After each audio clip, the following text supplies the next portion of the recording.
All right, welcome all you Minties. This is the first time I'm running things solo and duo with my partner here today. I am Dom of X, the assistant editor of comicreleases.com and Near Mint Condition project manager. And today I am joined by Taylor of Taylor Talks Comics. I have my own YouTube channel as well. I do all the social media stuff for Near Mint Condition, run all the accounts there, and just go and subscribe to my YouTube channel too if you'd like.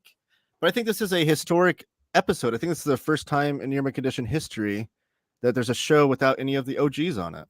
You'd be correct. And this is also one of them that doesn't have our head boss, if you want to call him that, Omar.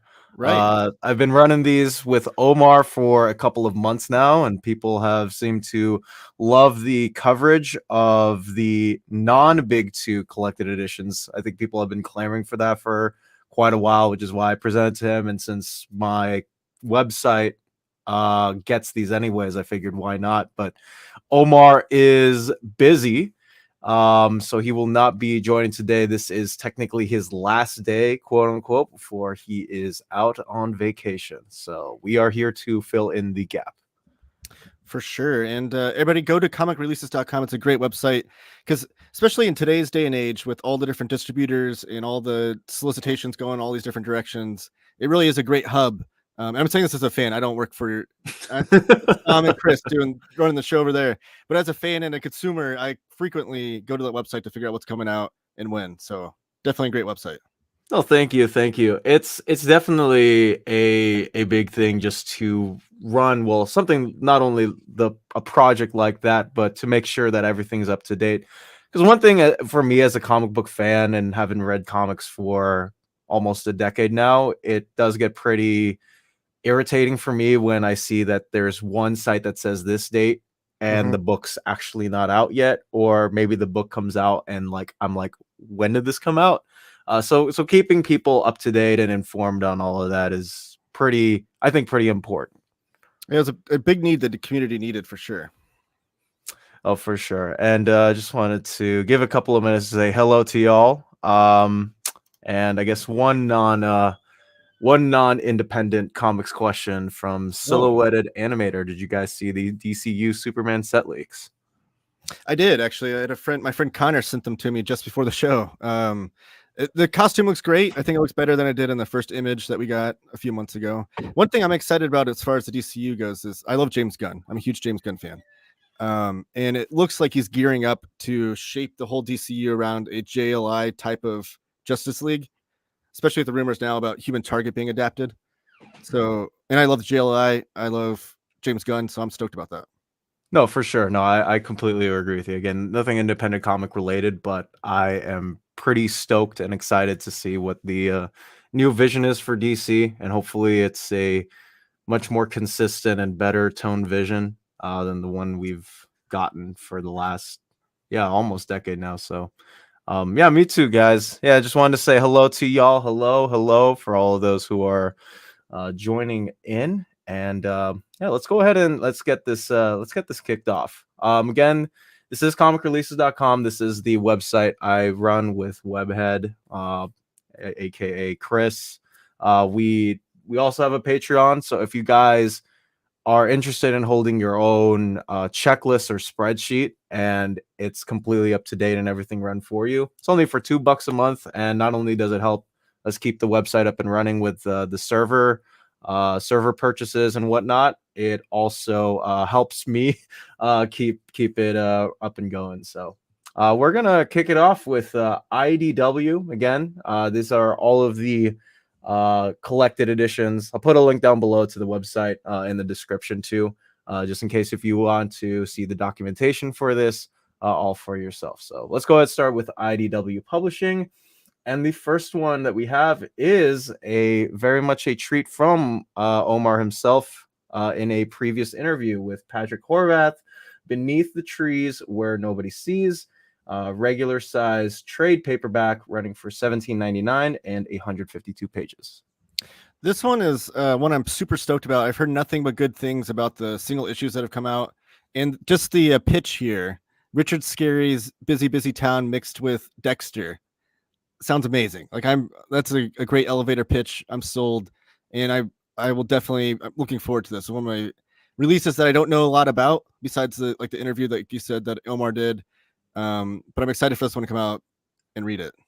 No, me too. I watched that interview. I loved a lot of the things that Horvath talked about in that specific interview, and also it just looks really cool. And I like supporting guys like this who maybe haven't gotten to that big spotlight yet, but just having to highlight someone who does both the writing and the art, I think is pretty spectacular and really cool to see too. So I love that this is coming out and getting solicited, and again also the guy that we interviewed on this channel. For sure. Next up, we've got the Godzilla Library Collection, Volume 3. This is by Dwayne Swearzinski and Dave Wachter and Simon Gain on art, retailing for $29.99 at 328 pages. Another trade paperback. Yeah, these are great. So I have a video on my channel showing off the first volume of these. And if you're into like the Marvel Epic collections, that's kind of what IDW is doing with these library collections. They are, don't get confused by like the term library collection, because it's not the same thing as like a Dark Horse hardcover. It is regular size trade paperback, as Dom just said, but they collect everything. So their goal is to collect everything for Godzilla. They're doing a Dungeons and Dragons line of the similar point, and we'll see a Star Trek one here later on these solicits. This one looks like it just collects one 13-issue story. So they collect about 12 to 13 issues per library collection, but they're collecting everything that IDW has released as for Godzilla, and they look nice on the shelf. Like I said, I have a video showing off the first one if you want to check that out. But very much like the Marvel Epic collections. No, for sure. I also like the thicker collected editions that they put out. I think they're really accessible. Like if you want to get a Godzilla comic, I think they're pretty open up for all audiences who want to get into the sort of kaiju-ish type literature that's very much prominent now in American pop culture. And I absolutely love kaiju comics. I mean, you throw kaiju monsters into a comic, I definitely want to read it. So, and they have done a good job releasing thicker trades of Godzilla, but they weren't like uniform. They didn't match. These are going to look great on your shelf if you collect it this way. They too. I remember seeing Volume 1 at Volume 2 on my comic shop and going like, this is really cool, and I hope that like they actually continue these as much as possible. I hope so too, and that's one reason why I want to support it. And this is an interesting year because this year we have 4 different publishers releasing collected editions of Godzilla. We have IDW releasing these library collections, which they have the license to Godzilla new comics and stuff, which we'll see on the next release. We have the Marvel Omnibus coming out. DC's doing the Godzilla Justice League King Kong collected edition. And I think Titan Comics did a movie adaptation of the recent Godzilla King Kong movie. So it's awesome seeing Godzilla released by 4 different publishers in the same year. No, absolutely. Yeah, someone was hoping hardcover for Beneath the Trees. Would have been really cool to see one, honestly, but we don't have any hardcovers upcoming for IDW this month, unfortunately. What we do on the comic releases is we have it in hardcovers and trade paperbacks and also single issues, because some people who read singles, a lot of people who read singles also view the site for solicitations. But yeah, none from IDW this month, unfortunately. And that's one of those releases that if it gets popular enough with the soft cover, it could get a hardcover first. I don't think Horvath, is that his last name? Okay, I don't think he's like a big enough name in the industry to immediately release the hardcover. So it's one of the things that everybody supports the single issues and the soft covers. Maybe down the line we can get a hardcover. Oh, Kaiju-ish is my new favorite movie monster.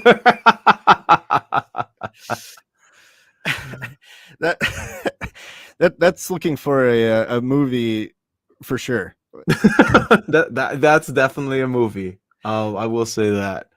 And we have more Godzilla. This time we have Godzilla War for Humanity by Andrew McLean and Jake Smith on illustrations, retailing at $19.99 at 128 pages. This is my big pitch for today. Jake Smith is a young cartoonist, and he's one of those cartoonists that I've been following for a number of years now, that I'm so stoked that he got this project, because this is like his first big time project with a bigger publisher. And his art is amazing. Like, he is such a young, like he's in his early to mid 20s, I think. But his stuff is so vibrant and it just like The colors he uses are explosive. He's done a previously. He did a Kickstarter release. Shoot, the name's escaping me now. It was about a video game player. I backed every issue. I can't think of the name now, but he's an amazing artist, and I think he's just going to become bigger and bigger and bigger. I think variant covers are definitely in his future. You can see he has a very stylistic art there. And then Andrew McLean, he's the writer and artist on Headlopper. Mm-hmm. So if you're familiar with Andrew McLean from there, so this is another one I'm really excited to dive into. I think Jake Smith did the golden something for the Kickstarter. Was that the name? No, it was. Let me look it up. Just I'm something else. gonna feel like an idiot trying to be like, oh, I love this cartoonist, and I can't even think of his name. Because I did back every single issue on Kickstarter that came out. Oh, Golden Grog was one of them. It looks like I didn't back that one though. Blood Force Trauma. That's the name. Blood Force Trauma. Okay. Yes, Blood Force Trauma was like he's a avid video game hacking enthusiast that joined this like actual fighting league in the future, and it's all this arcade style, like super poppy colors looking thing. And I think the first 5 or 6 issues was released in a trade paperback. I want to say it was for Dark Horse recently. So it did get collected if you're looking for that. But really a young cartoonist that I think everyone should have their eyes on. I have all of the issues for War for Humanity. Super cool artwork. See, I'm not the only one. That is cool. We also got Quack saying, did I miss news on Spawn Compendium 6? That was in the June 2024 Solicitations catalog for Image that we covered a couple of months ago, Quack. Dang, Dom even remembers what month they came out. The Solicitations. Oh, man. Well, when you... See, because Webhead does a lot of the indie comic solicitations. I just scroll through them because I do the big heavy hitting work from Marvel and DC because they just have most of the comics. When I view, I'm like, when did this come out? And then we also have to add them to the master list of the collected editions for people who want to add them to the watch list or want to view them just overall on the watch list. Next up, we have another of these library collected editions. This time it's Star Trek Volume 3. David Tishman, Derek Chester, and DC Fontana on the writing, and artists are Steve Conley and Gordon Purcell. Another 328-page, $29.99 book, another trade paperback. Yeah, this one looks like it's more of what you'd find in some of those epic collections, where it's like a mixture of different series and one-shots and things. That Godzilla one earlier wasn't the best example because there's just one series collected in it. But yeah, like they're collecting them all in chronological order of all just the IDW Star Trek stuff. It seems like it's year 4 that this is collecting in, which I guess makes sense as like if you're going chronological order from where they're starting off. So yeah, for all of you guys who are big Star Wars fans, are continuing these as well. And the current IDW Star Trek series by the Hive Mind, Ramon Rasonas, Joe Asma, and Oleg Chedukov on art. 192 pages, $19.99, and this is collecting the mini story that they did, that the Hive Mind did for Star Trek 400, and the current ongoing series, issues 1 through 6. Yeah, that's a duo I haven't read anything from yet. I need to though. I know Omar really liked the Captain America run, the short Captain America run they had. But I really like that Captain America run. That and they did a one-shot during Devil's Reign for the Winter Soldier, which sort of set up some seeds for the Cap run. I wish it went on a little longer, but yeah, it is what it is. But they're a good duo. I got my exposure from them, believe it or not, during a Heroes in Crisis tie-in because they wrote the ending to the Rebirth Green Arrow run. Because Percy was off the book, and that's where I recognized their name from. I'm like, wait, I've read their guys' stuff before. Interesting. So yeah, now they're pretty much everywhere now, it seems. And continuing on, another one of they're releasing 2 of them. So this is Volume 2, The Red Path. Again, the same writing team, Rachel Stott. I really, really liked her art in the Fantastic Four Reckoning War event. And Mike Fian, 152 pages, $19.99. And this is collecting issues 7 through 10 of the ongoing series and the annual that came out last year. So more from these guys. And an IDW omnibus. This is not like the TMNT companion hardcovers. This is more along the soft cover lines that you see from like Dark Horse with their Hellboy omnibuses. 408 pages for this Amazing Adventures omnibus, which spins out of the most recent Nickelodeon show. Matthew K. Manning on the writing, Landry Q. Walker on the writing, and Chad Thomas on art. 408 pages for $19.99. Yeah, I couldn't get a so that's the most recent series. Yeah. The logo looks kind of like the 2012 series. I thought. No, I think this is like the 2012 series. Because the newest series, Raphael's like a huge monster. Oh, he is. Yeah. Not a monster, but he's like a hulking. Like he's big. But this looks more in tune. It's definitely a different art style than the 2012 series, but the character designs look like they match that style. Which, by the way, huge TMNT fan, and that series is great. That animated series from 2000. Oh, there's a Relive the Action from 2012 animated TMNT. Yeah, there you go. There you go. I have not read these comics though, so I need to check these out.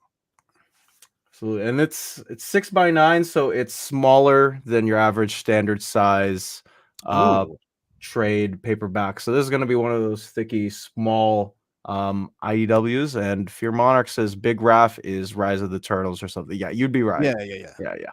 But 408 pages, but smaller trim set. That's like one of those omnibus manga paperbacks. I think a lot of my friends got those flying on their shelves. Then we got TMNT Reborn Volume 9, First, Last, Always. Sophie Campbell on the writing, Dan Duncan, Vincenzo Federici, who is on art for Miles Morales Spider-Man, Pharaoh Pei. 176 pages for $24.99. 150 issues have led to all this. This is collecting the last of the current ongoing series by IDW right before the Jason Aaron, Joel Jones, Chris Burnham, etc. relaunch. Again, issues 145 to 150. Yeah, this is before the soft reboot. I've read every Turtles run of comics except for the new recent like IDW series. I've not dove into that yet, which I need to. I've been waiting. I'm trying to figure out which format to buy. I might do the paperbacks, the thick ones I've been releasing recently, but now that it's kind of concluded, I'm kind of more motivated to dive into the whole thing. No, absolutely. And like 150 issues. I mean, that's pretty long, I think, but even by especially by today's standards, just to get to that big of a number. I was kind of upset that they renumbered it back to number 1 because I think just really since it's not a full reboot, I think just going with like 151, Jason Aaron's joining the team, that would have been enough promotion. You didn't need the number 1 issue. But who am I? I'm not a retailer or a publisher, and that thing sold. I think they're saying it's. I think like 300,000 copies is from like the press release email that we got from IDW. Yeah, so obviously that issue number 1 sold like, crazy. But we'll see how issue 2 goes. Absolutely. It just that 150 is like an accomplishment. I wish they would have just kept that number going. Yeah, man. I mean, that's a big number. But I had a couple of my friends like asking like if they could get a new number 1 release. I get it. Yeah, I get it from both sides, but I mean nothing to be ashamed of with their new numbering system. And yeah, more Saturday morning adventures. This time we've got volume 3 of these trade paperbacks. Eric Burnham on the writing, Sarah Meyer and Dan Shining on the art. $16.99. 128 pages. This collects issues 6 through 8 and the Halloween special of the Saturday morning adventures. These are like the retro style series they've been doing at IDW. They did one for Dungeons and Dragons. They did Saturday morning adventures, and one for G.I. Joe. Also, like before they lost that license, they did like a 5-issue, 6-issue. I forget how many issues it was. Run of that. So if you're, this is how I got into TMNT back in the day with this cartoon when it was airing on TV. So if you're into that era of Turtles, then definitely I'd try this. I really, really like a lot of those like retro series, not for the fact that like they're mind blowing, like blow you out of the water type of comics, but if you just want like a really fun time, like you're sitting down on your couch like Saturday morning to watch cartoons. Like even me, like as a kid, like I had at a lot of those feelings. Like I really enjoyed the vibe of a lot of those books that they brought along. Yeah, they're just like good, fun comfort comics. Absolutely. And that is all for IDW Publishing. And I would like to go to the big hitter, which is Image Comics for their September 2024 solicitations. And we're actually going to kick this off with Bloodstained Collection Volume 1 Deluxe hardcover. This is by Linda Sajic. A quick story with the Sajics. My podcast co-host got a chance to meet Stepan or whatever while he was the marketer for Top Cow, and he asked how you say his last name, and he said Bulgaria. So I have no idea how to say the. If anyone actually knows, let me know. But that's the story with me. I have no idea. The way you said it, Sajic, I think that sounds fine to me, but I don't know. Yeah, I don't know either. Like, there's like 3 accent marks in the name, and I know there's none here, but yeah, again, that's out of my realm of phonetics knowledge, and people slam me for my phonetics anyways. So I'm not familiar with this series though. It says collects volumes 1 through 4, so I'm assuming it was released in like graphic novels prior to this. yeah, this was originally OGN, Okay. sort similar to Sunstone. Okay. Okay. But they're compiling all of these in bigger collections now. So if you want, like, if you prefer that format, which I think a lot of people on this channel and the collectors market do, I think this is great for you guys. And another one that's great for you guys as well, Extremity Deluxe hardcover, the superstar hit of Daniel Warren Johnson's, all in for $49.99. This collects the full 12-issue series in a deluxe oversized hardcover, right? Mm-hmm. Yeah. So I mean, Daniel Warren Johnson is one of maybe the hottest artist in comics right now. When he jumped on the Transformers book, it was a huge deal. Everything he does seems to get bigger and bigger and bigger. I remember a time when Murder Falcon was released only in trade paperback. Again, kind of one of the stories I was telling earlier about when you don't have a big name, sometimes trade paperback first is what you get. And his trade paperback for Murder Falcon was the only release they had for that book so far in collected edition. And one of his friends on Twitter, I replied saying like, "Oh, I'd love the deluxe hardcover." And his friend said, "No, Daniel Warren Johnson spends too much money on guitars to fund getting a deluxe hardcover." Because if you don't know, like Image, the creators have to like kind of fork over the money ahead of time for deluxe oversized. It's up to the creator to do like deluxe oversized hardcovers and whatnot. And it was just like a little joke he was making that Daniel Warren Johnson was this up and coming cartoonist that loved also collecting guitars. But then we got it. We got a oversized Murder Falcon hardcover. We got him on Wonder Woman Dead Earth. He did Beta Ray Bill after that. He's doing Transformers now. He's like one of the hottest artists now going. So now he's able to go back in time and even pull Extremity out and do a deluxe hardcover. So nothing but stoked for Daniel Warren Johnson. From all accounts, I've not met him personally, but from all accounts of people that have met him, he's a great guy. Really fun to meet at conventions, and just stoked to see these stylistic artists that have like, that look completely signature to anything else on the comics racks becoming successful. I mean, not only that too, like most of the stories that I've read from him, both Big Two and at the indie scene, also tend to hit your heartstrings like pretty well in different ways too. It's not just I have like one story I got to tell, like it's everything. And to see him go from where he was like even just 5-6 years ago to where he is now is a pretty spectacular thing to behold. Absolutely. And Murder Falcon's like the perfect book for that description. Like you see it on its surface and it's like, oh, this is like that, again, comfort, fun comic. It's just like mindless, numbing, fun or whatever. But then you get into it and it's really a deep story that will take you places emotionally. And I always call his Wonder Woman Dead Earth, Beta Ray Bill, and Murder Falcon kind of like his heavy metal trilogy. Because like he did like those 3 kind of in succession. And they all kind of had this like infused with heavy metal vibe to them all. But he wears his influences on his sleeves as well. So it's always fun to read his latest comic to see like what he's into. Like when I was reading Beta Ray Bill and following him on Twitter, he was into like Japanese pro wrestling, which is something that I've dabbled in as a fan too. So like you saw some of those influences play into his Beta Ray Bill run, and then he went on to do a Power Bomb. So he's just a fun guy to follow, an awesome cartoonist that has a style unto his own, and I'll buy anything that has his name on it. No, me too. And if I don't buy it immediately, I will buy it eventually. Someone will be like, "Hey, you gotta check this out." Yeah, he's now like super well beloved. Yeah, in the comics community, and yeah, a lot of people like some people asking, yeah, it's oversized. It's a deluxe edition. It's gonna look great next to your other Image hardcovers as well. Yeah, man, I can't really name you one thing that I've read of his that I've gotten disappointed. Like even the stuff like he doesn't draw. Like I read Jurassic League because I love dinosaurs. I've loved them since I was like 3-4 years old.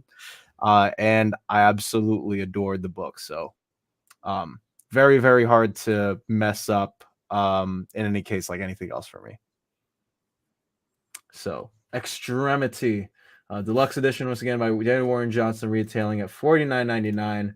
It's coming out in October. But I'll happily wait for that. One that might not be so great for the kids, though. Mirka Andolfo's Hot Paprika Omnibus. This is collecting the entirety of the Sweet Paprika ongoing or limited series run that she did. And it also has, this is the director's cut edition, like it says here on the description, which features a lot more interesting panels than we had in the singles. So if you're a hardcover collected edition waiter, this is going to look great on your bookshelf. This is going to retail for $59.99. And yeah, once again, this is all of this in one, and they are labeling this an omnibus. Oh, interesting. It's always interesting. I got to think that's a creator choice too with Image, of what the title of these books are called, if it's a deluxe edition or an omnibus. Or I wonder if they're trying to reach out to maybe more people who are just like into like, oh, I got to get all the omnis in the game, because there is a market for that nowadays. Oh, for sure, absolutely. And yeah, this was a very, very big and hot commodity. I remember when the series was coming out, I was working at my comic shop, and we had so we have like note cards. I know this one's blank, but we had note cards for polls for customers, and we would always like line them up like name by name, like who's pulling a book. And usually the biggest books like Amazing Spider-Man or Batman would have like two sides, because that's how many people were pulling. I think this series had almost one full note card filled. Wow. Like, and this isn't like a big two book. This is a lot small. This is smaller. I know Mirka Andolfo, like she's big in the variant cover game. We have a lot of customers at the shop like trying to scream in for their variants. But this was one series that like so many people were pulling. I was like, really? That I found that super interesting. I could see it having a cult following, and hear the description: Bridget Jones' Diary meets Sex and the City with a pinch of Devil Wears Prada. That reminds me of like more of like how manga is kind of geared towards certain demographics and certain fan bases. So if, like you'll have like baseball manga, you'll manga about fishing, manga about people that in fashion that make clothes, like all these very different, very specific subjects, and this kind of falls into that. Like on its surface, do I think a lot of comic book readers? I think a lot of comic book readers could obviously love that kind of elevator pitch.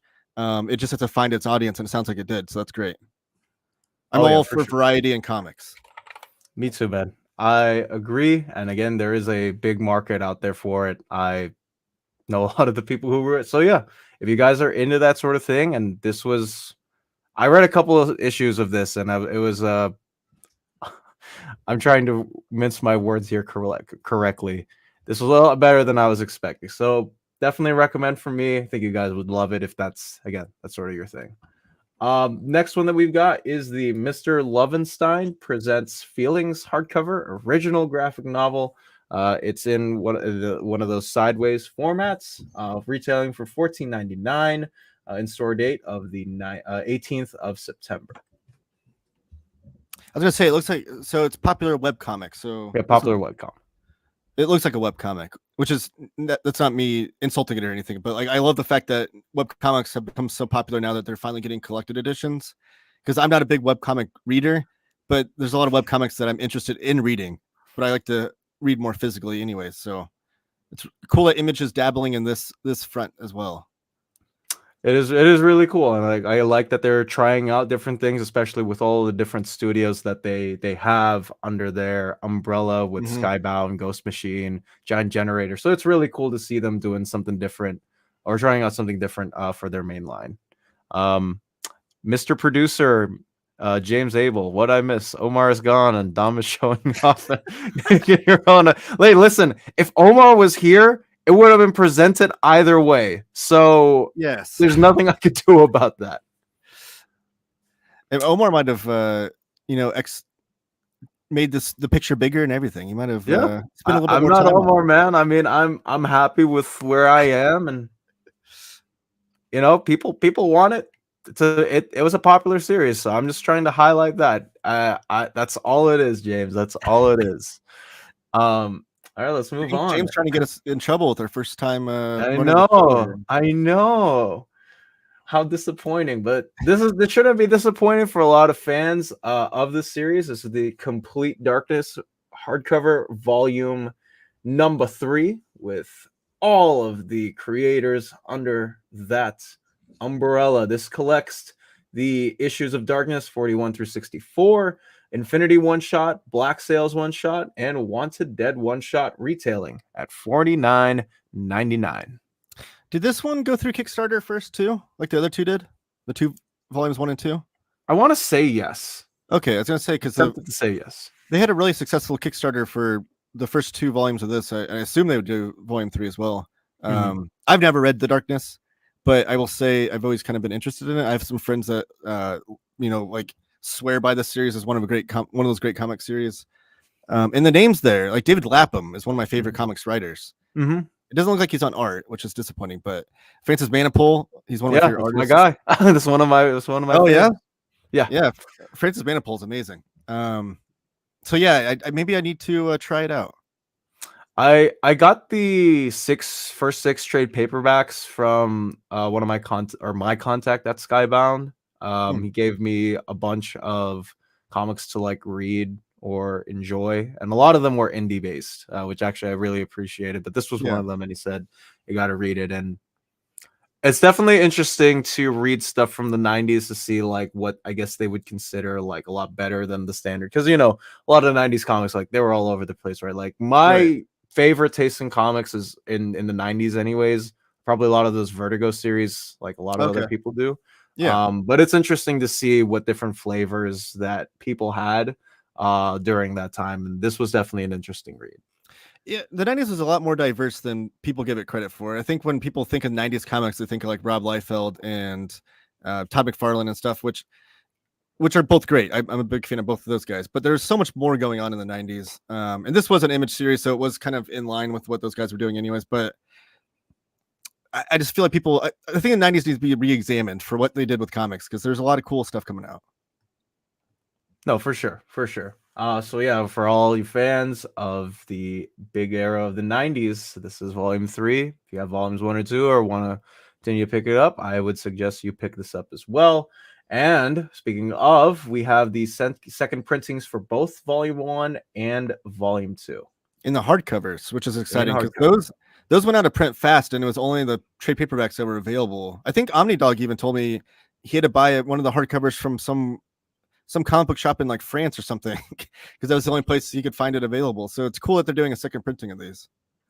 It is, especially like to make it all I get it all accessible, especially if you're gonna go through it. Like, come on, like Mark Silvestri is a very much, I think he's a big enough name to sell on to a lot of people, especially like if you're a big fan of the late 80s X-Men. At like that's like that. I mean, this is what it's geared towards, and I think you guys would like it. And you throw in Michael Turner 1 through 2. Yeah, Michael Turner was a huge name in the 90s as an artist, and then Garth Ennis is the writer on the volume 1 there too. So lots of big names. Yeah, so lots of people that are very much recognizable in not just 90s circles, but all comic circles. Very much well represented here. But all of these are retailing for $49.99, and all 3 you can get them for $150, or it's that's what we got for those. Let's go ahead and go to the Trade paperbacks. No love for Mark Silvestri. I just gave him love. He's one of my favorite Image guys, man. He might be my favorite Image guy now that I think about it. Is that because I said Liefeld and McFarlane? Yes, Mark. I will say all of the Image founding fathers are unanimous in saying Jim Lee, Liefeld, McFarlane. They all say that Mark Silvestri is the most talented artist of the group. Like they all say Mark's the best of the group. So there's Mark Silvestri. And even saying where his art has evolved now with the Batman Joker Deadly Duo. Yeah. I love the art in that. Yeah. So definitely. Yeah, for sure. Mark's the go for you. Yeah, no, he's the go for me. He's the go for me amongst the Image founding fathers. All right, trade paperbacks. Crave. This is a Maria Lovett joint. This is retailing for $16.99 and collects Crave issues 1 through 6. Black Mirror meets Eyes Wide Shut. I just love a good quick elevator pitch for comics, and it seems like all these solicits have that today, which is amazing. I've not read this, and I've never read anything from Maria, but I do love that it's all done by one hand. I think you mentioned that earlier with comics. Like those are some of my favorite comics, just done by one person.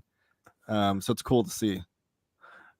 Oh, for sure. I got introduced to her on the book that she did with Brian Azzarello at Boom. That name is slipping my mind, but it was also a big seller. I'll go back to it if I remember.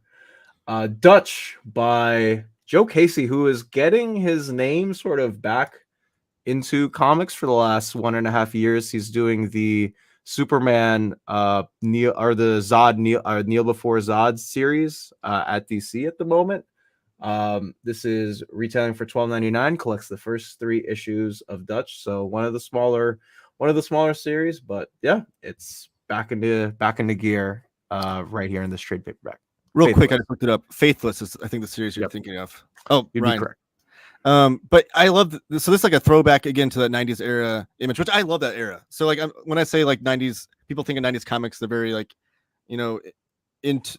very geared towards just one thing, and there's so much more variety. But I still love that early. I love Rob Liefeld, Todd McFarlane, like those artists make fun comics. So I love the fact that they're bringing him back a little bit here too in this Dutch series. Like Michel Fife brought back Bloodstrike. In an earlier series, we saw Prophet brought back by I forget his name, Braden Graham.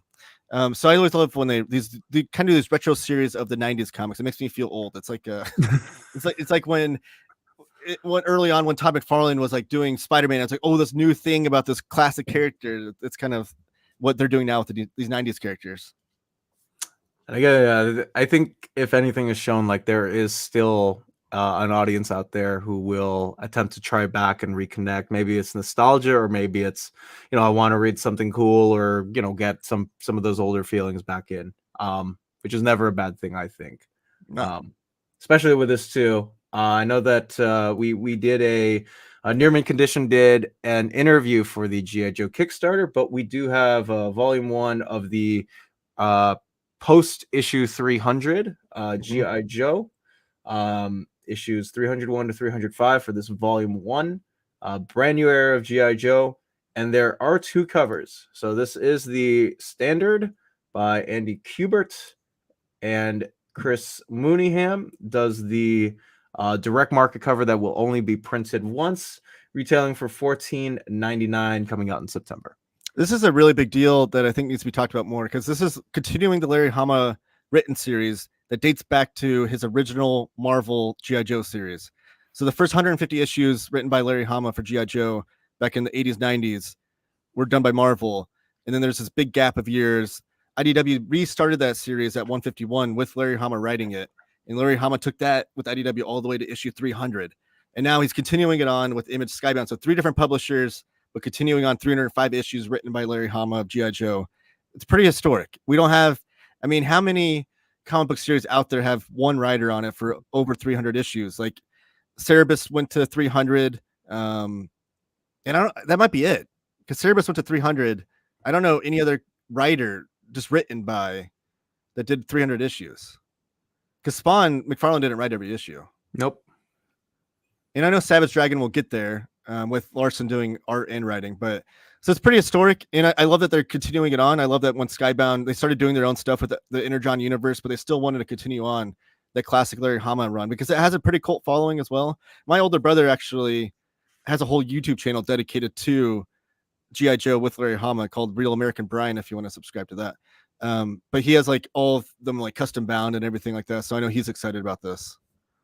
No, absolutely. I think it's really cool that they got to, and also just continuing on the legacy from where they were at before, and even under the umbrella of a brand new publisher and system that not many licensed or even regular comics get to see the light of day of, because we need relaunches, we need something big and brand new. Right. So it's really cool to see them continue on with the faith of, well, this specific series and how much it's impacted comics and I think pop culture in general.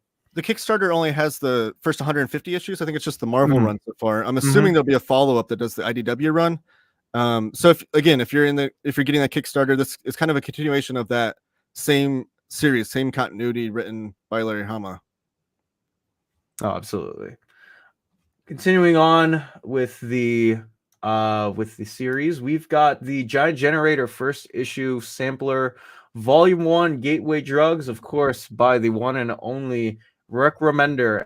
Yes. Retailing for $9.99, and this has a lot of series, both old and newer, written by the man. And as a Remender fan, I would like to say that like I love how he makes the volume ones of his trade paperbacks cheap and accessible to get into. So if you're looking for a sampler and you're not trying to spend $1 billion on comic books in first, you always have an opportunity to see if you can like the series and then continue on, upgrade, etc. This is not going to be for people that love these series. Like, this is a kind of a gateway drug as it's listed.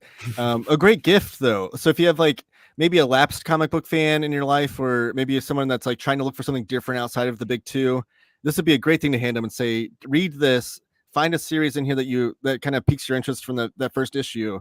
And then here's where you go from there with the compendiums or deluxe editions or what have you. Like, that's what this is for. It's a great sampler, and I love the idea of it. I love these concepts of trying to get new readers into these things. Like, this would be awesome to see in bookstores, kind of like pitched as like a gateway drug to other comics.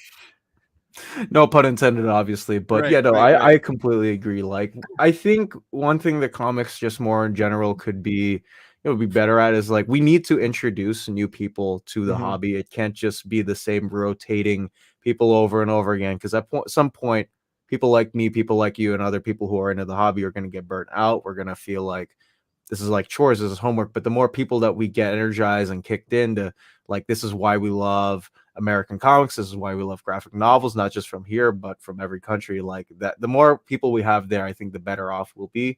I think like having this be an introducing point to anyone who's interested in something that's non-big two and something that's different, I think is a really cool thing of just having overall in general. I agree, and it's every time I go to a department store, I always go to the book section to see what they have there. I'm always interested in what they're doing to advertise to new readers for that exact reason, to get new readers into comics. And typically, it's only manga and web comics that are collected that you find in like Walmarts and Target. I do love that DC is starting to dabble into putting these compact comics into airports and bookstores and things like that. I think that's perfect. I think it's a perfect format, perfect idea. IDW, I've been seeing Last Ronin on some shelves.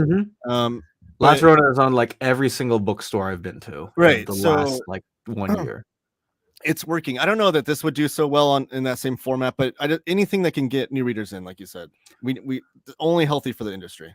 Only. And yeah, I mean, it's something that, I think we just overall like need more of. And again, I don't mind that this exists and it's only $9.99. And I also have to remember, like, this isn't like for me specifically. So like, I know that like maybe there might be a couple of complaints out there that like, oh, maybe that we could use the money somewhere else. But at this price and who it's for, I think it's a worthwhile decision to. I mean, you got Black Science in there, you got Deadly Class in there, you got Seven to Eternity in there, Death or Glory, which is one of, I think, his most underrated series, is one of my favorites. It's a good sampler just to have overall in general. Absolutely, and again, just a good gift to buy. Like, you can, when you buy this at a cheap graphic novels or something, it's going to be like $6.99 or even cheaper than $9.99. Throw it into your order so you can give it away for Christmas or birthday or whatever. Yeah, That's what it's meant and for. yeah, buy like you got like 12 friends trying to get into comics, get 12 like buy 12 of these, give them Have a book all. club, Have a and book then club, be and like, then "Hey, when you let's talk about these series and which ones you like, didn't like, etc." I think it'd have be a whole super Rick fun. Remender book club, you read this one, then you decide from there what series to read for the book club Exactly. next. That would Sounds be great. awesome. And invite me to that book club. I would love to do a Rick Remender book club. I promise I'll keep the invites in handy. Um, moving on though, we got Infernals trade paperback. This is by Ryan Parrott, who was one of the engineers of the Power Rangers Yep. universe post Kyle Higgins, and is also one of Kyle Higgins's besties. Yeah, This he does a lot of is the Massiveverse stuff too now, right? indeed, yeah. So Yeah. he's been busy. He's been busy. This is collecting the Infernals issues 1 through 5, and this is retailing for $17.99. Yeah, I've not read this, but it seems extremely different than, because Power Rangers and then Massiveverse is kind of like, I mean, the Massiveverse from what I've read is pretty different than Power Rangers, but it seems like it's almost a lateral move because that's kind of what Kyle Higgins, It does started feel out. like very Kyle Higgins Right. engineered, like But boom this from looks like a completely different direction. So I'd be curious to see Ryan Parrott reading a Ryan Parrott comic that's totally different. absolutely. Continuing on, we've got a compendium here. The first one that we've ran into. This is Revival. This is retailing for $59.99 with an in-store date of September the 25th. And this collects everything Revival by none other than artist and writer Tim Seeley and Mike Norton, collecting Revival 1 through 47, the short story from their free comic book day issue, a Chew crossover, and Jenny Frisson's wonderful covers. Yeah, this is gonna be a big one. That's a One of those lot. big thick compendiums. It's a lot. So yeah, for all the people who are looking to get into this series, this is definitely it. So yeah, Ryan Parrott, he's also doing a Ding Dang Usagi crossover with Power Rangers. So there you go. Which is amazing. I love Usagi Yojimbo. I grew up on Power Rangers. I think it's only a one shot, but I can see it spinning off into a mini series, or maybe a couple mini series. Absolutely. And yeah, Ryan Parrott's also doing Rogue Sun, which is, in Ryan's opinion, the best Superman. It's a really good book from what I've read, even though it reminds me a lot of DC's Black Racer from Apocalypse. It is a very good book. Yeah. Okay. All right. Next up, we have a couple of well, this is a brand new printing, or new edition, if you want to call it that. Saga Volume 1, which it collects issues 1 through 6. I don't know if I really need to explain this is, but yeah, for all the new people who might not know what this is, Brian K. Vaughan is arguably one of the biggest writers that modern writers we've had in comics, from his work over spanning from Marvel to DC, and obviously now with Image. You want to talk about like Why the Last Man? Obviously, like this book, Saga, I have recommended to so many people who aren't really into the graphic novel format. But to all the people who I've introduced to, this ended up being the must-have. Like, I need this on my bookshelf, and it's introduced a lot of other people to the wonderful world of comics. Like, it's as reader-friendly as it goes. And very like heartfelt as it goes too. This looks like it says 6x9 edition, so it looks like to be one of those smaller trim size, which we've not seen Saga released in that format. We've seen it released in trade paperback, compendium, deluxe hardcover, but not that. So that's kind of exciting. I'm assuming that's probably geared for bookshelves or bookstores and that kind of thing, which is cool. But yeah, Saga is one of those independent titles that like eclipsed the mainstream. Like, it's one of those. It's so big and popular that you'll find people that don't really read comics regularly but still love Saga. It's almost up there with Walking Dead. I think Walking Dead probably beat it out just because it had the big TV show attached to it as well. But definitely eclipsing that typical just comics reader, and one of the all-time great independent series in my opinion as well. Absolutely. So yeah, it's gonna hopefully get even more new people into the thing now. Again, if that's your thing, and a lot of people have spread a lot of love from the compact collected editions like we talked about earlier. So yeah, hopefully this gets more people into comics and into the series as well. Next up, we got Paul Cornell's Saucer Country, the completed collection, I should say, which collects Saucer Country, Saucer State, and the finale of Saucer Country for $29.99, and coming in stores on the 4th of September. Correct me if I'm wrong. Didn't Omar he interviewed Paul Cornell for this, didn't he? Yeah, okay. Because there was I want to say there's like a Kickstarter or something for this. Am I? Maybe this is just coming out. I forget what the interview was directed about. See if I can. My memory is slipping me, but I will. Regardless, Omar interviewed Paul Cornell. If you want to hear more about this, you can go look in the back catalog of Near Mint Condition. But yeah, alien abductee stories. You have some Cold War politics and mixed in, like all things that are always great in stories. Absolutely. So got the injection of that. We also have a Busiek Eminem joint getting a brand new edition. This is Superstar as Seen on TV by once again the very, very studded Superstar team of those two. So if you guys loved Superman Secret Identity, which I guess is, it's in the description. It's what they're most known for, at least together anyways. Obviously, they're known for a lot of other different stuff too. This also includes not only this also includes design art from Alan Davis and Paul Ryan, retailing for $9.99. I have never even heard of this, so this is something I need to explore. Kurt Busiek, I say him and Mark Waid are always those writers that anything they're doing in the superhero genre, I'll read. I think they're like they only do good comics when it comes to superheroes. They don't do this just deconstructionist.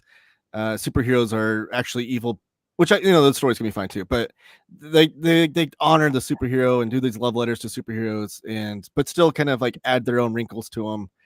So I'm interested in this.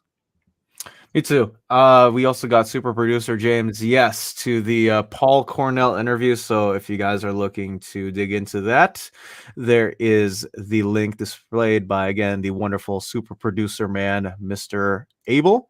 Thank you. And real quick, isn't Saga still going? So Saga is still ongoing. It's just that it's taking like 6 to 7 month breaks in between arcs.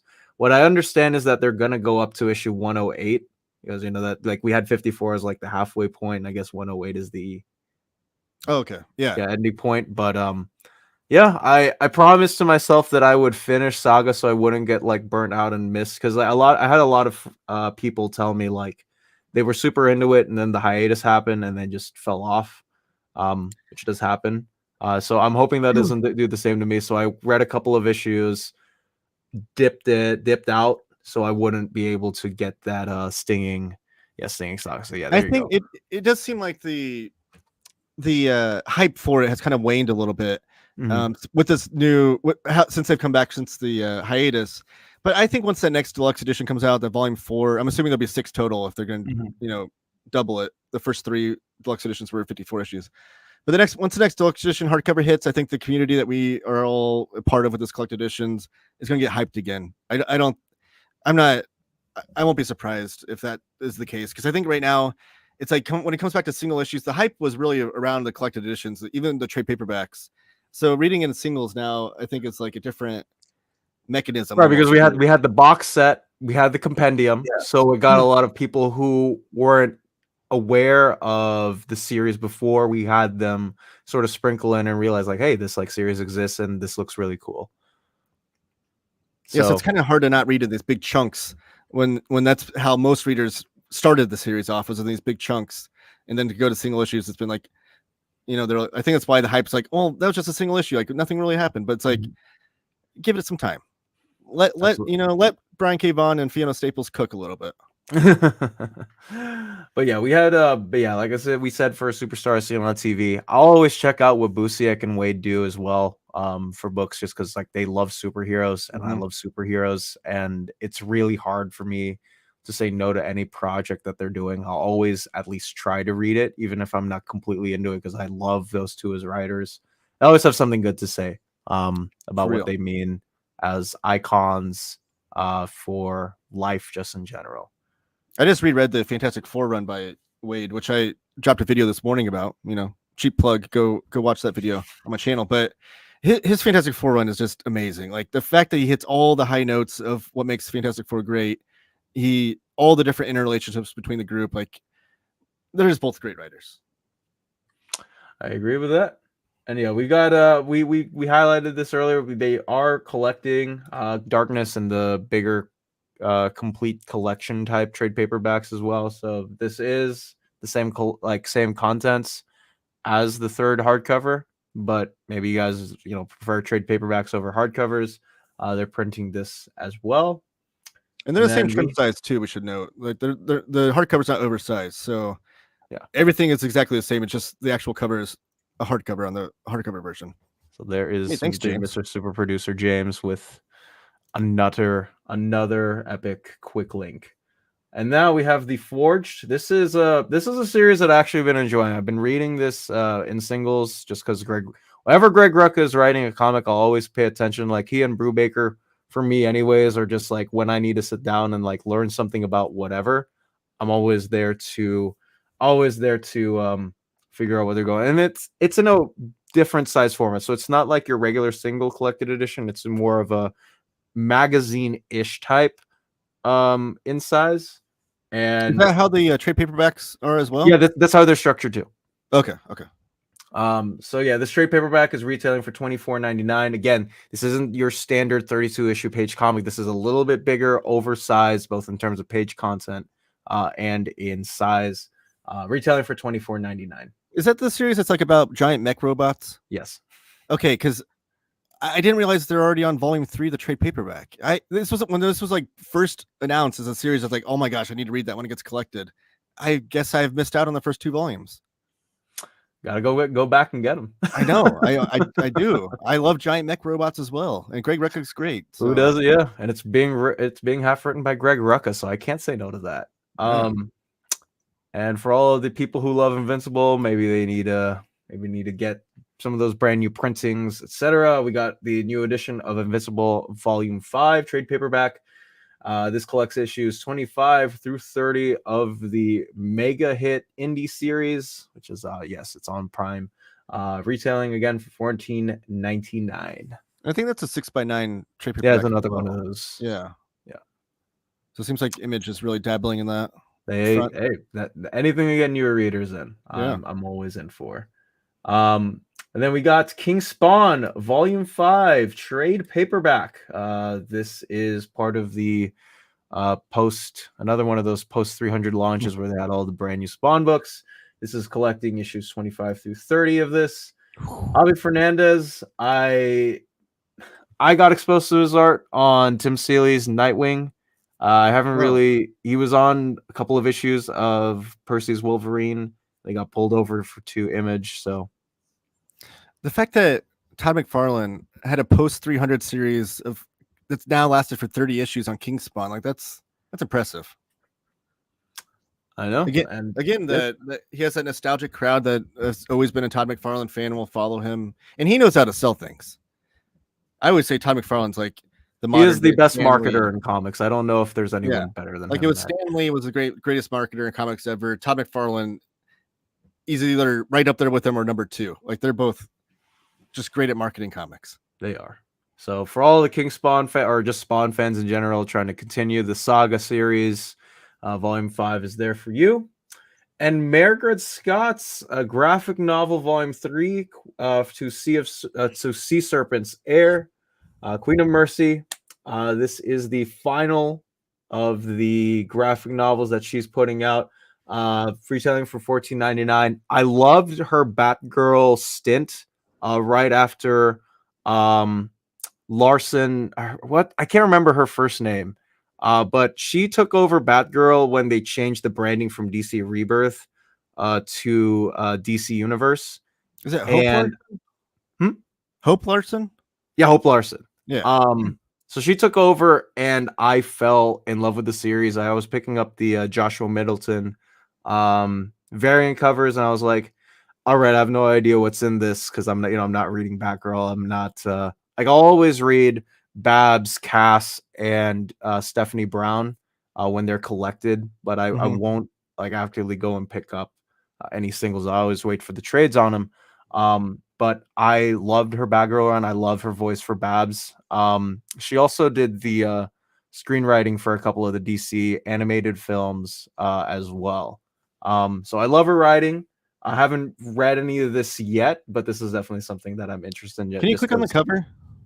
I just want to see it a little bit bigger because it looks pretty cool. It does. I might have to check that out as well. So yes, again, this is one of the graphic novels, the graphic novel format that they're trying out over at Image. This is the final one, again, volume 3 for $14.99. And a Declan Shalvey joint. This is Time Before Time. And a lot of people who love this Kate Backen series and moving in with the timelines. This is collecting issues 6, 12, 18, and 24 of the Time Before Time series. And this is retailing for $16.99. Have you read this? I've read the first couple of issues, but I haven't gone any farther than that. So I'm curious by those issue numbers that this collects. I'm assuming that maybe that makes more sense in collected edition to have those jump around, but yeah, it does skip around at certain points, which is why I'm like trying to highlight that it moves in different ways. I'm curious to how like single issue collectors, how they've been reading it, obviously in order, and then if it reads better in collected editions like this. So yeah, let us know in the comments. Please let us know once the stream is over. If you're anyone who's here watching the stream, let us know if there's anything I missed out on. Yeah, just moving. Yeah, like Fear Monarch's saying, it's definitely moving different than the rest. I want to also say that to the is King Spawn the one that's still going? I believe all like Scorched is still going for Spawn, so I believe all the titles for the Spawn universe are still going on from where they started at issue 1 or the 300. And then there's gonna be a new series with Liam Sharp on art that I'm super stoked for. It seems like it's like Conan the Barbarian kind of era of Spawn universe. I don't know. Yeah, it's funny too because he was showing me some process art or like the I guess like the completed pages because he had a signing at my shop for Exo Man. Yeah, he's a good friend of my comic shop. Got to meet him. He still remembers my name, which I'm super surprised by. But I love the guy. Yeah, saw some of those pages. I'm like, I'm not a Spawn guy, but this looks really cool. I'm not a Spawn guy either, and I want to read it. I'm a Liam Sharp guy for sure. Yeah, me too. And I hear nothing but great stories about how he's like the nicest guy to meet. He is. He remembers everyone's name that like he's met. I'll be in line and like a customer's like going up, and he's like, "Hey, I remember you. Like how are you doing?" I'm like, "How?" You got to have like a big brain for that. That's what I will say. Anytime I mention him on social media, he always replies. It's like the coolest thing. Like I've talked to him on social media a few times just from because he replies to everybody. He's amazing, but such an amazing artist with so much range. And if you wanted to see the range that Liam Sharp can do, just read the Grant Morrison Green Lantern run that Liam Sharp was on the art for. There's so many different styles that he works in throughout that run. That's one run I want to be in an absolute edition like today. But yeah, me too. Speaking of absolute editions and this copy of Extremity, you guys can go buy this if you live in Europe and are interested in buying and pre-ordering Omnis, collected editions, trade paperbacks, anything of that sort, including this wonderful cheap graphic novels exclusive deluxe variant. You guys should check out Walt's Comic Shop in Berlin, Germany. They have the cheapest pre-order prices for Marvel and DC books within the EU, a flat shipping rate of €12 for all European Union countries, and bulletproof packaging. And all emails and all customer service questions will be answered in 24 hours or less. They also offer a superb selection of new titles and out-of-print books. Just head over to waltzcomicshop.com for more great deals and rare titles.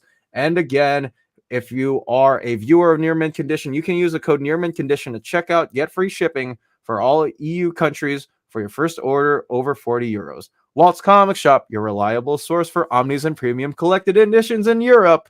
Ding. That was great. Can you pull that Oh, exclusive cover back up though? yes, I can. We need to Let check. me get We need to highlight this. James's thing there, and there is the cover And just of. check out that back cover with those logos on it, and that near mint condition logo is going to be on a collected edition, a hardcover.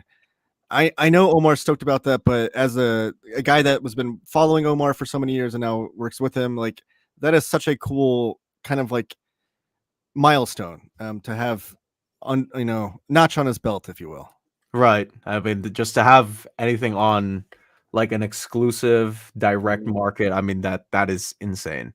It makes it even cooler that it's Daniel Warren Johnson and his It is. awesome comics. It has to be that book, and man, like I'm super stoked for him and like for the channel, And also as for well. CG and Walt's Comic Shop. It's really cool that they're part of it too. Absolutely. All right. Jose Luis BG asks, Liam Sharp did a Spawn the Dark series on the early 2000s. Is that a collection for the series, or is it? It's a new one? Yeah, it's a new series. I don't know if it has anything to do with the Spawn Dark Ages or not. It sounds like Dark Ages sounds like it would be the same time period, so maybe, but I'm not super familiar with it. I just know I follow Liam Sharp. I follow what he's doing. So that's my basis of what I know. I'm not a big Spawn guy regardless, but yeah. So it is new. It's not one of the old ones, Mr. Jose. Logan, wow, not even Omar actually sung it. You know what? I like singing, and I missed the cue on the in Europe because she whispers it. But you know what? Whatever. This isn't Melanie. This is Dom. This is Dom singing and attempting. It's like your cover version. Oh man, I'm definitely not gonna get any offers from music studios on those. Let's go ahead and move on to Titan. Titan is back on the. We had a couple of months without Titan because they just didn't have solicits. But now we actually have some of these rolling out. Let's go ahead and start off with the hardcovers. The first one is Anfield Road by Chris Shepard, both on the script and the illustrations. Brand new series. This is coming out on September the 11th, 2024. 272 pages and $24.99. Yeah, it looks interesting. It looks like it says a coming of age story. It looks like a slice of life comic. Which Titan, that's one of the things I like about what their kind of mission statement, what they've been doing lately, is they're doing a lot of variety. So they were first known for like European comics, but now they're dabbling in like looks like a slice of life graphic novel. They do manga now. Like it's kind of cool to see them spread out a little bit. Absolutely. It's cool that they've also, they're just doing a lot more of those. And also we got Death Sentence, the complete collection, Monty Nero on the writing, and none other than Something is Killing the Children's very own. No. Oh no. What am I missing? Department No. of Truth. Yes, you're right. Martin Simons and Mike Dowling. Gosh, I feel so bad for getting that wrong. $49.99. They're both James pages. Tynion series, at least.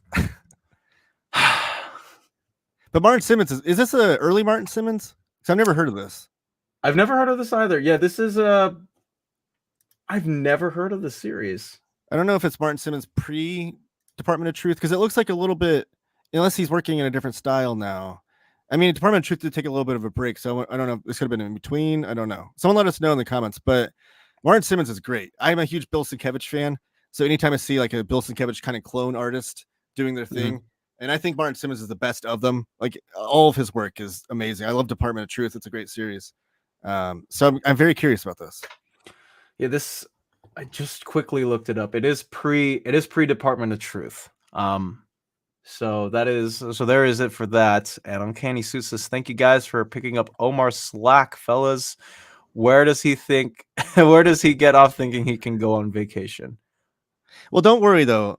Omar pre-recorded a bunch of videos, so you'll still see his face on the channel while he's gone, but the live videos will be. Yeah, I will also say that man has definitely not been on vacation for the last 2 weeks. Yeah, he has not been. It's kind of like he did all the work. He did like 2 weeks of, or maybe 4 weeks of work in the last 2 weeks. Before he went off for 2 weeks on on vacay. Also, Silhouette Animator, thank you for the super chat, friend. We really appreciate it. Time to start collecting classic Conan again. Maybe I should get on that, but I definitely don't have enough room in my room. Maybe when I move out and get my own house and apartment or whatever, maybe I'll do that. But yeah, thank you once again for the super chat. since Titan currently has the license, and you'll never be surprised what auto-tune can do for you. I'm not trying to be T-Pain, man. I'm definitely not trying to be T-Pain. Let's continue on. We got Disenchantment, Untold Tales, from Matt Groening, who I guess is the guy on Futurama. Comes this medieval fantasy for $24.99 and 208 pages. Yeah, I've not watched this. This is on Netflix. This is like Matt Groening's. He did Simpsons and Futurama, and then this is like the third animated series he did. Yep. But it takes place during like medieval times. And I've not read this, so I'm going to say it again. Let me know in the comments if these comics are worth reading or if the show is worth watching, because I love Futurama and Simpsons. So it's just something I haven't got around to. Absolutely. And next up, we got Downlands, sorry, for Titan. Norm Konyu on the writing and art, $29.99 for 292 pages. So we've got got something set in England in full. Oh my goodness. Okay, so this is there's one of those horror books based on like some like tale of old folklore, and just in time for Halloween. Just in time for Halloween. This is coming out hopefully the month in right there, October. So we got an October solicit in the September solicitations. All right, next up we got Killtopia. We got Killtopia by David Cook, Clark Bint, and Craig Patton, retailing for $24.99 for 288 pages, and Frank Quietly DM cover. So this might be one I actually have to pick up. This is interesting. Yeah, that in this series, I've seen this in single issues, and it sounds awesome. It's cyberpunk. It's kind of post-apocalyptic. It looks like all things that speak to me that I definitely want to read.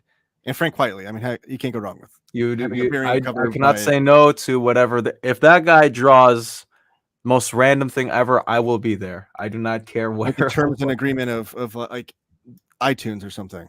I'll be there. Yeah, if he draws the iTunes EULA, I will absolutely read it. Next up, we've got Michael Moorcock's Elric, Volume 5, Necromancer.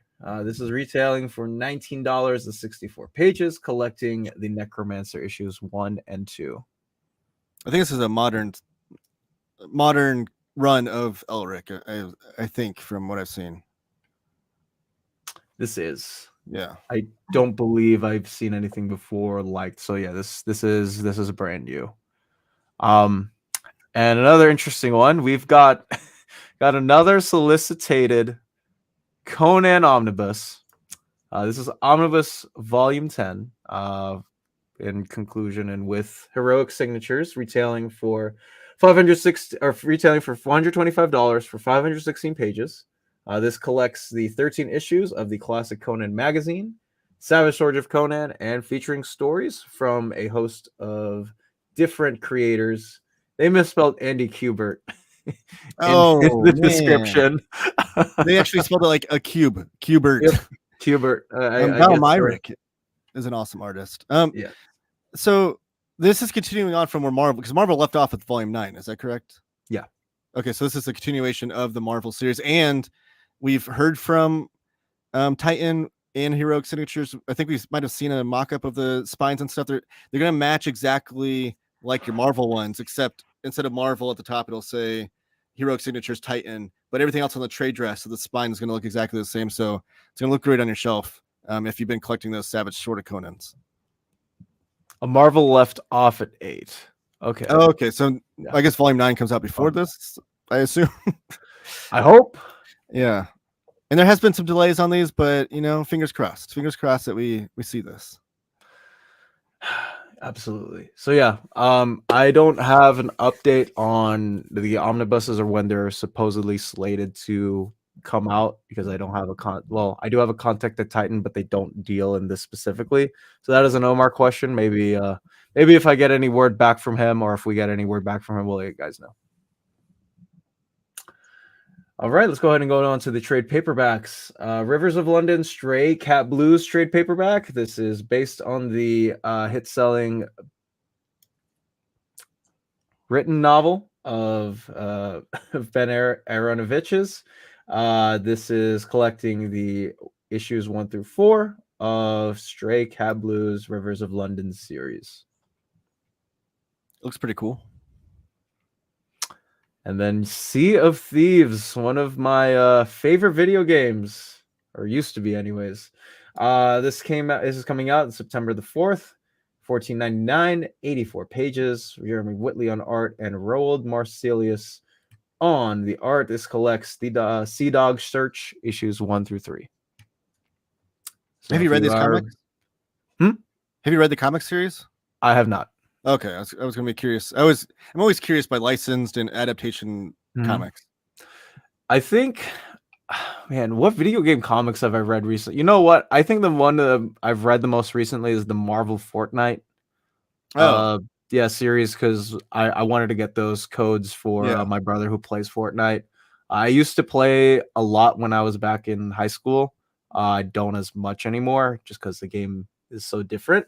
But I'm always same here. Like I'm always curious to see like if they do anything different in the video games, or if it's just some of the same, just adapted onto a graphic novel format. And for fans of Tank Girl, which I found out working at my local comic shop, we got a box set coming out from Titan, which collects Tank Girl Gold, World War Tank Girl, and Tank Girl 2 Girls 1 Tank, retailing for $49.99, 312 pages, and we've got a regular for the regular market, and of course the direct market where you can get it at Walt's Comic Shop, BD Cosmos, CGN, etc. Tank Girl's a fun series. I've only ever read the Jamie Hewlett drawn series, which they released a box set of the Jamie Hewlett trade paperbacks before this. So if you have that, this would be a great companion to that. But there's so many cool artists have come through there, like Jim Mahfood, who's one of my favorite artists ever, has done some Tank Girl issues.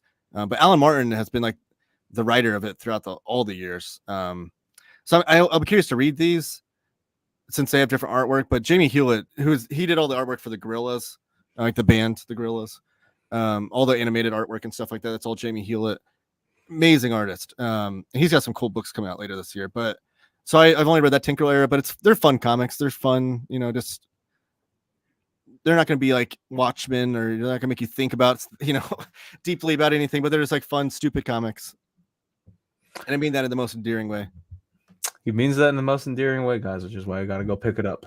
Battletoads, The Lost Adventure, Simon Furman and Andres Genele, the guy who's currently drawing She-Hulk, or is about to be off because She-Hulk, Sensational She-Hulk is ending, unfortunately. And Simon Furman wrote the Transformer comics that Omar always talks about, right? He did? Yeah. So Simon Furman, so recognizable names there. This is the prequel to the Battletoads game. I've never played it. $13.99 for 80 pages and collects the Lost Adventure miniseries 1 through 3.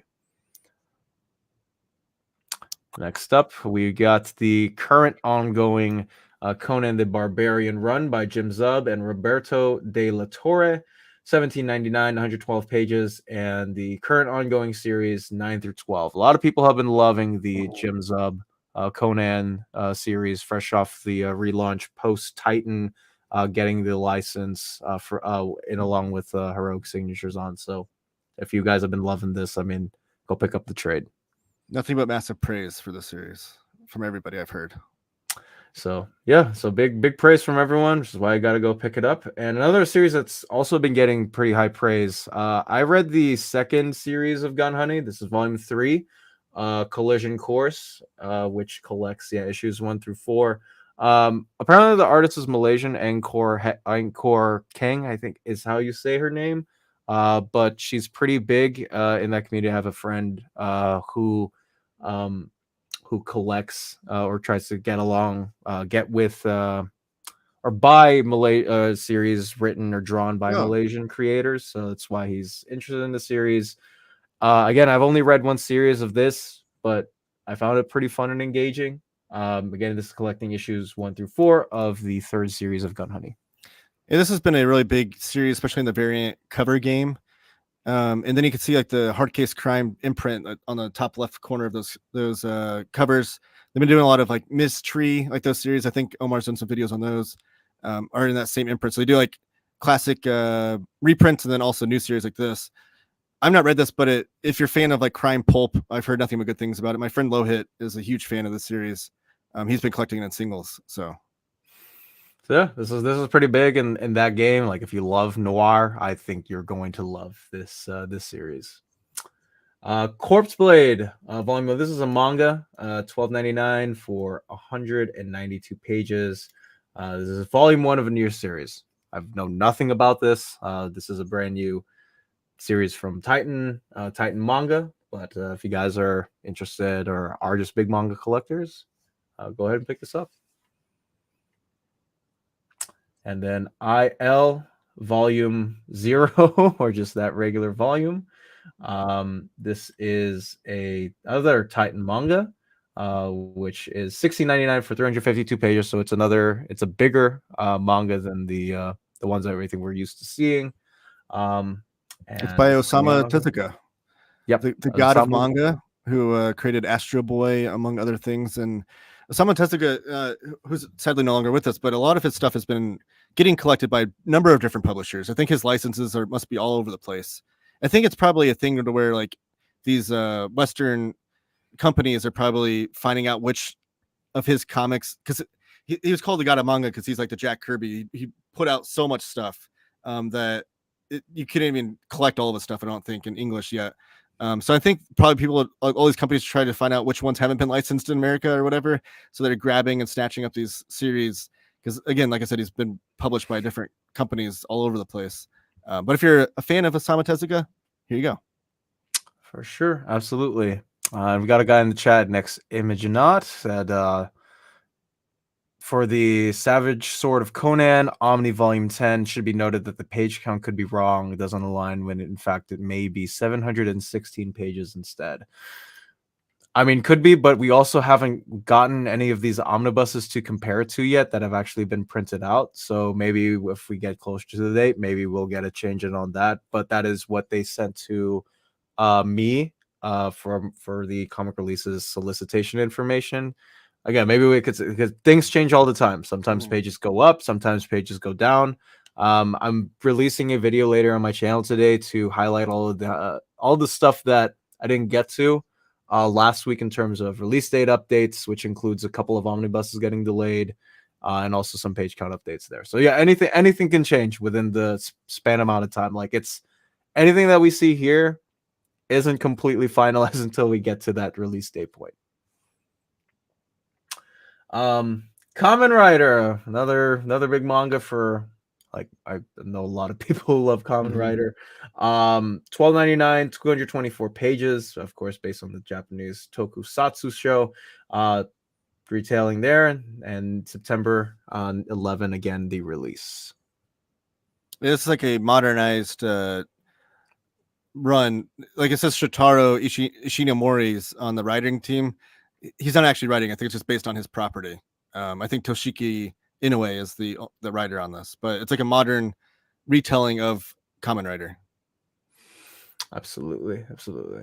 War Titan manga. There got a lot of manga in 3 Exorcism Siblings, 3rd volume of this manga, retailing at $12.99, 176 pages.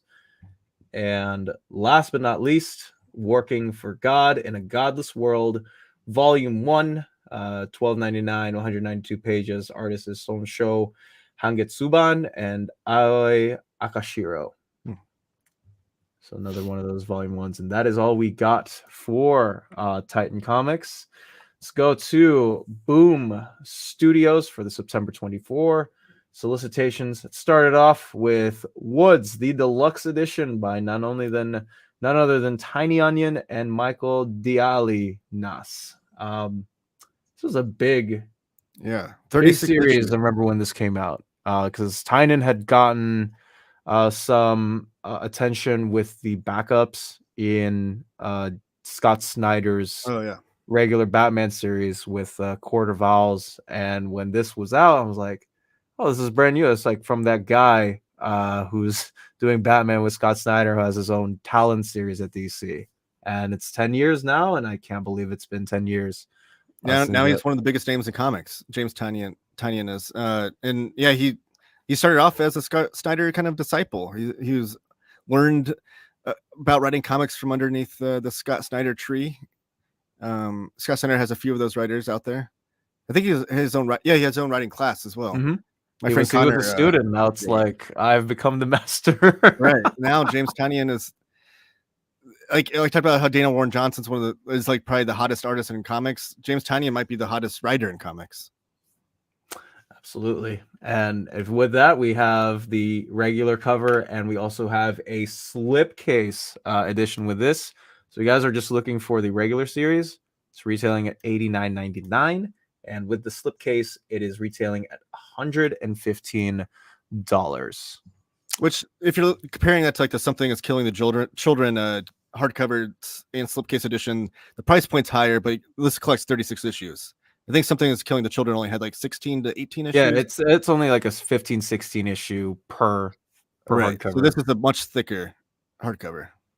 Big one. And hopefully the binding is succinct on these and doesn't split out, because that's the one thing I'm always scared of with like big hardcovers like this, especially for a company that pretty much only pumps out deluxe hardcovers. So prayers crossed for that. Kitty Pryde is the best X-Man. Professor Xavier is a jerk. You're not wrong there. What do you guys think will happen to Buffy? Seems Boom lost the license.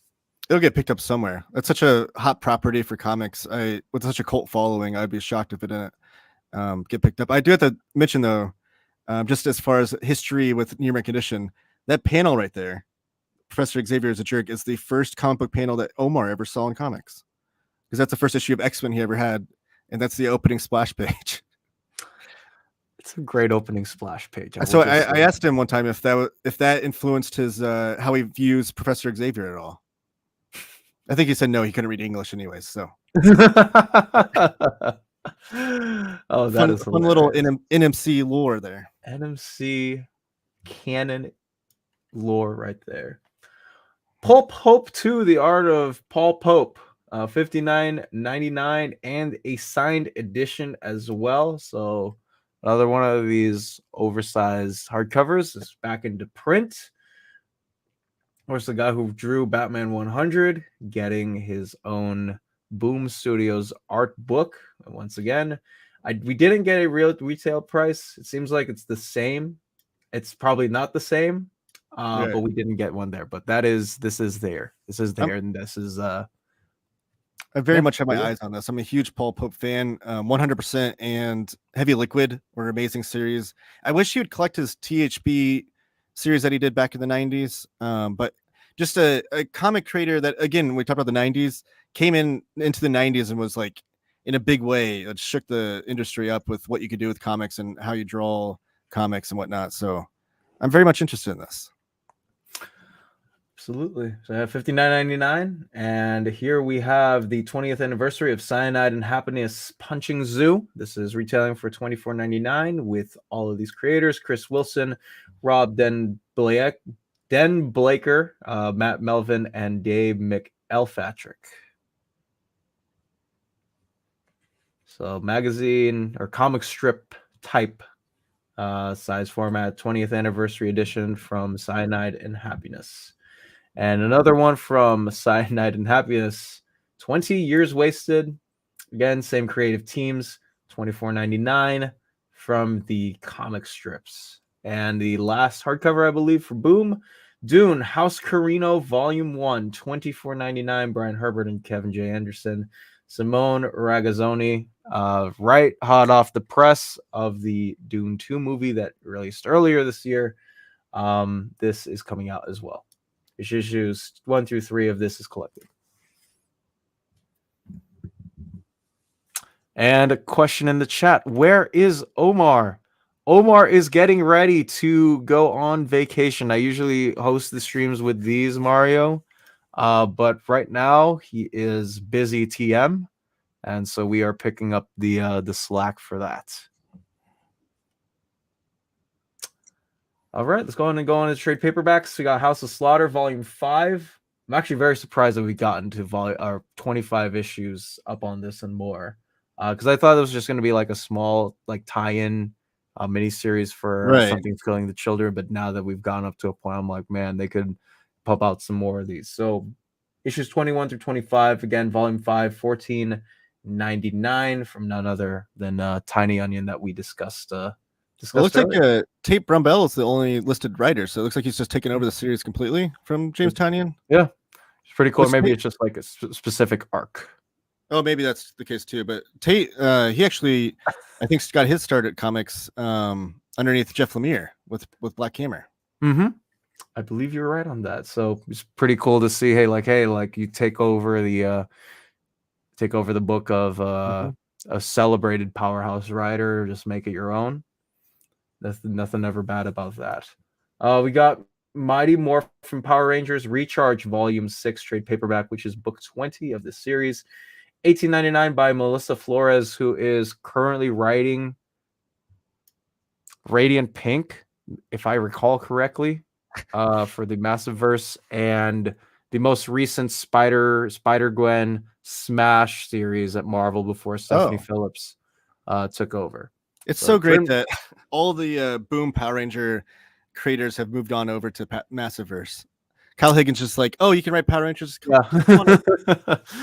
I always joke that he brings over all of his Power Rangers friends to just write Power Rangers, but under their own like creator label and license. Which I'm so stoked for Kyle Higgins because he did this. He did Ultraman over at Marvel, a little bit of a Darkhawk miniseries. So it seemed like he was doing all these Tokusatsu licensed properties that he didn't own. So I was stoked that he finally did a creator-owned book that he can actually, say that like, yeah, it's his. It's not my own. Like it's my own thing. And he could reap the rewards of it. Mighty Morphin Power Rangers, those issues 119 through 122 in here. Another great series that has gone over 100 issues, just like the TMNT we talked about earlier. But I think they announced that this is ending soon, right? This is yeah. We talked about that in the last stream where I believe the last of those hardcovers got solicited, and it was like, yeah, this is the end for this specific series. So I'd be curious what they do. Well, they haven't lost the license though, right? No. Okay, so I'd be curious what they do as far as the next thing. Me too. Also got Firefly, another one of those licensed comics. David Embure and Vincenzo Federici. So another one of those books. Maybe this was why he's nuts on Anyways, so we got that issues 5 through 8 of All New Firefly, Volume 2, which is book 12 of the series. And if you guys want the Paul Pope but can't afford the slipcase or the hardcover, this is available for $20 cheaper in trade paperback formats. And the same with Cyanide and Happiness. If you guys don't have enough money for the hardcovers, there is always the softcover edition to pull in. And another one of my favorite series, Klaus. Shout out to my friend Radman, who got me the first volume or the first deluxe edition of Klaus. Really, really enjoyed it. Really loved the series.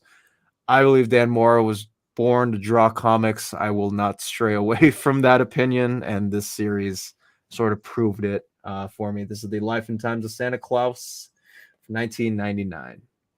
Yeah, Dan Mora is another hot comic book artist that has been around for a long time, but it seems like in the last few years is finally getting his due as far as like praise and big projects and things like that.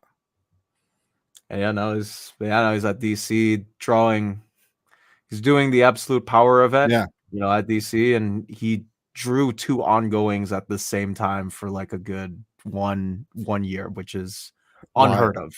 Yeah, like in modern days, anyways. In the last few years, he did the Once and Future series as well, not during that same time, but like around the same time frame. Yeah, wild stuff, insane.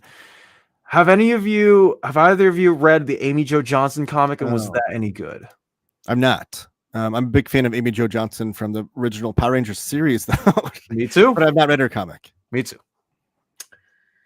Continuing on, we got Magic Book 3. This is $24.99 by Rich Dueck. I was able to. He's a friend of my podcast co-host, but he's a friend of my channels. Loved his writing on the. He did a Superman Red and Blue short story with Joe Quinones that I really, really enjoyed. Jed McKay and Margaret Scott two other creators that I also tend to enjoy. Art from Jaque Salomon, French Carlo Magno, Iguara, Fabiana Mascolo, George Coelho, Roberta Ingranata, Kath Lobo, Mariano Taibo, Michael Shelfer, Alberto Localetti of Arancia Studio, and Giorgio Spalletta. This is retailing for $24.99 once again, and it collects issues 21 through 25, Master of Metal, and The Hidden Planeswalker 1 through 4. There's a lot of Magic the Gathering for all of you table book fans. And last but not least from Boom, Captain Juder's Nomads, the Sand Kingdom graphic novel, book 2. So this is it's a web comic collecting issues 24 to 53 of Nomads. Cool stuff. I love his name, Captain Juder. That is an epic name. I wonder if it's his real name. I hope it is. I hope it is too. I was really cool I remember a couple of years ago, I told someone Chip Zdarsky's real name was Steve Murray, and they were super disappointed. That I was like, how can you not have such a cool name? But I think that was his. I think when he first started calling himself Chip Zdarsky was when he's still like a news reporter. I think it was like his news reporter name, because I don't know if people know this or not, but news reporter usually they have their own, like they make up a name. Like that's why you have like Johnny Storm will be like the weatherman or something. Like they always have some made up name. Right. I mean, pen names are super common though in fiction, especially like you realize like through the history of writing, etc. People have come along with I didn't know that had me to the disappointed way. It is what it is. Yeah, everyone's been liking Magic the Gathering, Jacob. I've had a lot of people like tell me like, yeah, we read his Black Cat and then we saw his stuff over at Boom and they've really enjoyed it. And McKay is like everywhere now from Marvel. Like he's their big superstar guy, which I'm really happy for him. Yeah, he's doing. Is it doing does the Avengers run end? No, it's not ending. He's just getting he's getting a Valerio Schiti after Schiti finished Gods with Jonathan Hickman. Oh, that's right. Okay. And now he's writing X-Men, which is that's right. Yeah, I'm like the guy's everywhere now. He's writing this big sprawling event on Mars. He's made it. Moon Knight, like that's insane. Yeah, it started off with like Moon Knight and Black Cat and Doctor Strange, like some of those B-listers, and now he's moved up to Avengers and X-Men at the same time. I don't know. Has any writer ever done Avengers? Stan Lee was the last person to do it. Oh, that's of course Stan Lee did it. Yeah. Wow. That's a notch in your belt. That is. Sure. That's impressive.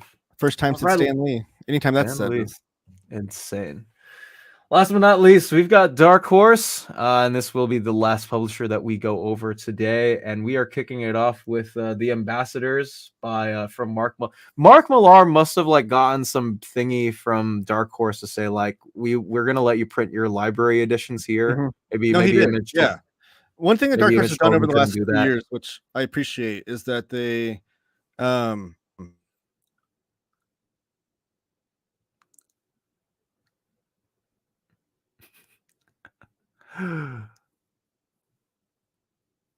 technical difficulties. I'm sorry. I was trying to plug in my computer and I unplugged my microphone. One thing that Dark Horse has done over. Can you hear me? I can, but your mic quality is a little. Let me fix that. Hold on. Big shoots to fill. No, for sure. There we go. Is that better? Can you hear me? Yeah, we're good. Okay. So one thing that Dark Horse has done over the last few years, which I really appreciate, is that they have like their own imprints with different writers. So like Matt Kent has his own imprint there. They got Stan Sakai to come back.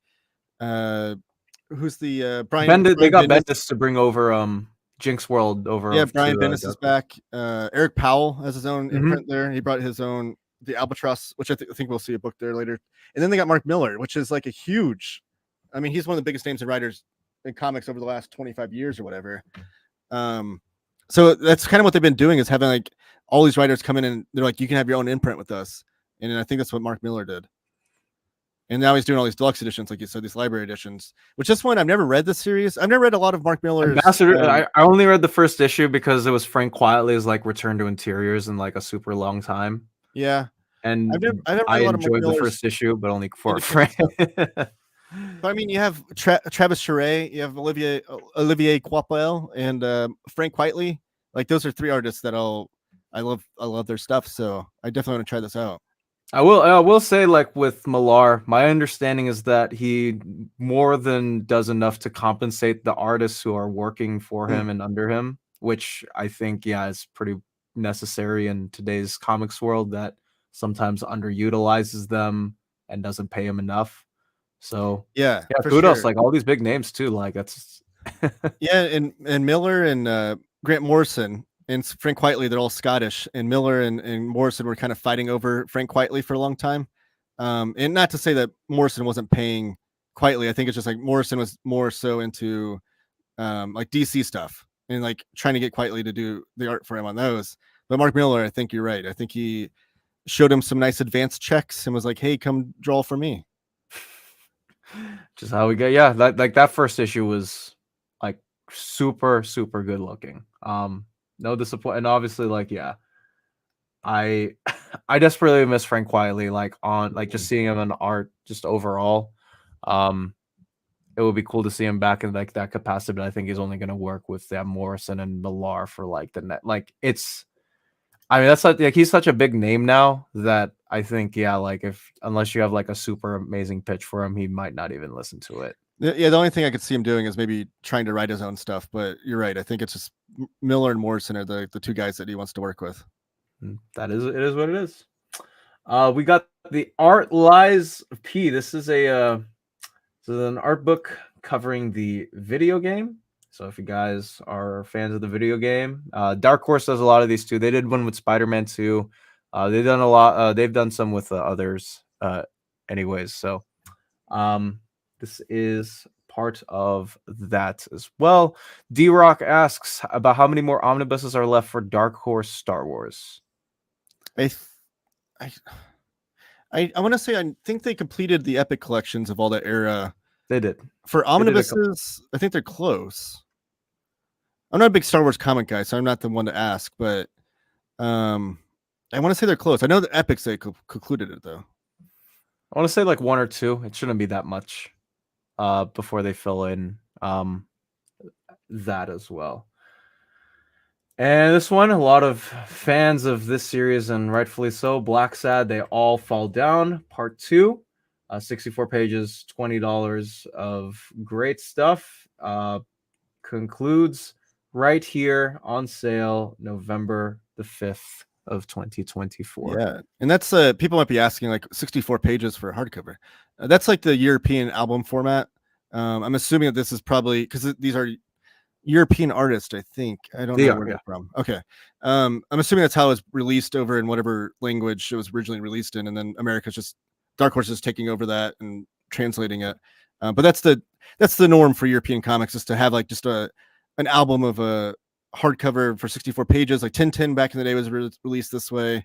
Asterix, like that's just like their format that they go with. But most of the time, they don't do like single issues typically. So this is kind of like their version of a single issue. And yeah, for like, I guess the equivalent for like Big Two, like if you guys love the Black Label magazine size books, they're very much in rough equivalent to that as well. Yeah. Critical Role, The Chronicles of Exandria, Mighty 9, Part 2. This is collecting the 260 pages of the previous volume. 304 pages, $49.99. Big hardcover on sale later in November. Yeah, 13. That's I think that won't fit in your Kalax. 13 inches. I think it's like a treasury sized. Yeah, it's roughly around that format. So yeah, if you guys love Critical Role, want to continue on with this format, this book is definitely the one for you. One of these standard hardcovers, Hellboy and the BPRD, 1955 to 57. Of course, from the wonderful, amazing pen of Mike Mignola, Chris Roberson, Sharton Martin, bro. Love that guy's art. Brian Chirilla and Mike Norton. clocking in at 456 pages for $40. Yes, that's one of those hardcovers for Hellboy that usually only gets one printing and then goes out of print and for high prices on the secondary market. But then we'll get a evergreen kind of paperback release. So if you're into these Hellboy hardcovers, I would don't hesitate too long on that. And if you are looking to buy Hellboy and the BPRD, don't be afraid to get on cheapgraphicnovels.com to purchase these books up to 50% off on all purchases. And if you mention that you are from Near Mint Condition on the referral at checkout, you will get free shipping on your next order. That is once again at cheapgraphicnovels.com, your one-stop American shop for all collected editions. All right, next up, we've got The Legend of Luther Arkwright. This is by Brian Talbot. This is 240 pages, clocking in at $40 retail. Another one of these library-sized books. This is coming out for that, and coming out on the 26th of November. Great artist, Brian Talbot. I completely agree. And another interesting addition to the Solicitations, the deluxe edition of Trigun Maximum Volume 2. I know there's been a lot of interesting talk because of the delays that this book has gotten, and Omar and I covered it for the last couple months of people like wondering why, why is this book be coming out? Like, they gotta approve a lot of the covers and some of the artwork that they use for the front of these books. And if I can put it in as cleanly as Omar put it last month, they have to approve them before they push them out. And the covers that they originally used weren't approved by the original studio or whoever hosts these. So that's why a lot of these have been pushing back. And this is the third hardcover, though, right? Wasn't there a Trigun Maximum or Trigun and then Trigun Maximum Volume 1 and Volume 2? Yeah. So this is the third of them. So yeah, I know that a lot of people have been wondering, like, why has this been getting pushed back? And even even on like our site, like, we have a comics log for stuff that's been getting pushed back. Like the Volume 1 of Trigun has been pushed back a long time. A lot of people are wondering why. So I hope we get it. It's like in full at some point. Well, I mean, if we're getting the third hardcover in November, they're going to be pumping out 3 hardcovers, in the next few months.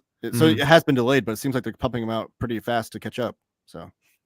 So yeah, I mean, you know what? Compensation in for lack of compensation in for the first. So better late than never is what I always say. Yep, for sure. So yeah, let's go ahead again to the trade paperbacks. The first one is Backflash by Matt Johnson and Steve Lieber, one of my faves too. I love that guy's art, and Lee Loveridge on art. Also like that guy's colors a ton. This is 104 pages, 22.99. Nostalgia is the superpower. So if you guys are interested to see, I guess, the deeper intuitions of how powerful nostalgia can be, and I mean how powerful it can be. I love Steve Lieber's art on Jimmy Olsen. What other series have you liked him on? Because I really liked his stuff on the Superior Foes Spider-Man. Right. With I've read that series. That's a great one too. Yeah, with Nick Spencer. I think that for me is the highlight of Nick Spencer's time on the Amazing Spidey. Oh, yeah. I guess even though it was before, I guess you could count it in for that. He did a couple of issues of Detective Comics with Greg Rucka. He did for New Gotham. Oh, okay. So a lot of my love for him stems there. I love his Batman. I love the way that he drew Batman in that Jimmy Olsen series too. I was like, man, if Fraction and Lieber are like the next Batman guys after Tom King, I would not mind that. That'd be a great duo. I'd read that. So yeah, guys, I love Steve Lieber. I'm not really knowledgeable on what Matt Johnson has done, but I can tell you that Steve Lieber will make that book look good, and I think you guys would like it too. Bird King. This is by Daniel Friedman and Crom on art. from the creators of Raiders. This third installment of the fantasy graphic, clocking in at 136 pages for $19.99. It's like your sword and sorcery fantasy type book. Something like that of that sort. So if guys are into that, definitely pick that up. And Creepy Archives, Volume 9. This is Jerry Conway. I know that name. But yeah, if you guys are collecting Creepy Archives volumes, this is Volume 9, 256 pages for $24.99. And these are a great deal. So this is Volume 9. The Creepy Eerie Archives have been releasing them in these paperbacks, but they're magazine sized, just like the original Creepy and Eerie magazines were. So if you're a fan of like EC horror kind of stuff, definitely check these out. And they're all one and done stories. Within each issue has like 3 or 4 one and done stories. I guess in the later years they do some ongoing a little bit, but there's like a who's who in the history of Creepy and Eerie of artists and stuff. You have like Frank Frazetta, Steve Ditko, Alex Toth. So many great artists came through the Warren magazines. And so these are great value. $25 for 256 pages of a magazine trade paperback. Like great stuff. If you're into classic horror. Next up, we've got the Drifters Omnibus Volume 2, which we don't have a cover for because there was no cover when we were sent the solicitations, but this is clocking in at 688 pages. This is a manga, $29.99 from Kota Hirano. This is a different series from Hellsing, so if you guys are into that, you guys will probably like this as well. Next up, we've got the EC Archives, Weird Science, Volume 4. Al Williamson, Wally Wood, Joe Orlando on the art, Al Feldstein on the writing, 216 pages at $19.99. Which Omar always advocates for these, and I will as well. The EC Comics era, which I have a lot of videos on my channel showing off EC Comics. Some of the best comics ever, especially best illustrated comics. Al Williamson and Wally Wood. Joe Orlando is great too, but Al Williamson and Wally Wood are like 2 of the greatest like illustrators in comic book history. So the art on these are still hold up today and are absolutely brilliant. These are in color and they are recolored with modern coloring, which is some people, don't care for that, but I do want to put that out there. These are the trade paperbacks that are reprinting of the hardcovers that are previously released, and even cheaper than the Creepy and Eerie ones, but they're in color, which is great. 216 pages, $19.99, and it is magazine trim size as well. Great stuff. Absolutely. And also the Volume 12 of Adam Warren's Empowered. I have read the series, and continuing on with the possible. I believe this is the ending. I could be wrong. Don't quote me on that. But this is Volume 12, 216 pages again for $19.99. Maybe it's some because I have one of the omnibus editions of these. I think of the omnibus of Volume 1. Maybe we could get a hardcover collection or make 1 or 2 of those at some point. But we got another one of these Adam Warren series. And continuing on, of course, Eric Powell's The Goon Omnibus Volume 1. These are some of my friends' favorite comics, man. I can't tell you how much I've seen a lot of people gush over Goon, for how great it is, and I've read one small volume of Goon, but I really enjoy what I've dug. So this is collecting Goon, The Rough Stuff, Nothing But Misery, My Murderous Childhood, and Heaps of Ruination, $34.99 for 496 pages. So this is basically just a reprint of the trade paperback omnibus that they came out with for Albatross Funny Books when Eric Powell had his own publishing company, and now Albatross Funny Books is an imprint over at Dark Horse, so he's just taking it over there, which I think is great because him handling the publishing of a lot of stuff was taking away from the time that he could be at the drawing table. And now he's back at the drawing table writing new Goon stories, which is amazing. But Bunch of Old Crap Volume 1, I think it's just a direct reprint. The cover looks exactly the same. I know some people will be asking when are they going to reprint the library editions. No word on that, but I think it's only inevitable. It was never going to happen with his own publishing company. Eric Powell came out and said they don't have the resources to do library editions. But now he's back with Dark Horse, and they could just be direct reprints of the previously released library editions. I think it's a lot more of a possibility. Absolutely. So yeah, we'll hope, fingers crossed, we'll get them at some point. Dark Horse will hopefully do them, and people are going to be all over when they get out. So, we got a couple more. We got Gunner Kig, Gunner Kid Court Volume 1. This is a webcomic by Tom Siddell, which is headed over to Dark Horse for the first time. 568 pages for $34.99. There's a lot of webcomic. I don't have the contents there. Yeah, 568 Chapters pages. 1 through 22. It's a long webcomic. I wonder how long he's been working on that. That's amazing. Oh, it's super big. Got Marvel Spider-Man 2, the poster collection. So if you guys are, the graphics on that game are, they're amazing. Insomniac did a great job with the graphics in that game. So if you guys love the thing or want to get some posters up in your room, $30 is the price point for this for 42 pages. I need to eventually stream the game at some point. I've been telling I got an Elgato for this and just never got around to it. So I will get that out at some point. Masterpiece by Brian Michael Bendis and Alex Maleev. This is a different and new crime epic. This will collect the 6-issue series of Masterpiece. Yeah, this is one of the greatest comic book duos of all time. So yeah, Daredevil and Scarlet, and this is a new series. So this is what Bendis did since he left DC. I think this is the first thing he worked on over at Dark Horse. Absolutely. So there you go. Minor Threats. This is the Patton Oswalt, Jordan Blum joint. Scott Hepburn on art. 136 pages for $19.99. Fastest way down.